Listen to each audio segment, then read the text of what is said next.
ગીર સોમનાથ જિલ્લામાં વીજ બિલ ધારકો સામે પશ્ચિમ ગુજરાત વીજ કંપની દ્વારા મહાઝુંબેશ। વેરાવળ, તાલારા, સૂત્રાપાડા શહેર તેમજ ગ્રામ્ય વિસ્તારના ₹5,94,00,000 બાકી વીજ બિલ ધારકો સામે વસૂલાત। બાકી વીજ બિલ ધરાવતા ગ્રાહકોના જોડાણ કાપવા માટે મહાઝુંબેશ હાથ ધરાયું અને 70 ગેંગ દ્વારા 1400 જેટલા કનેક્શન કાપવા માટે કયાવત હાથ ધરાઈ હતી। Reporter Pratap Vadher, crime observer.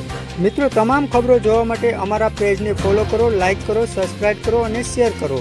નમસ્કાર।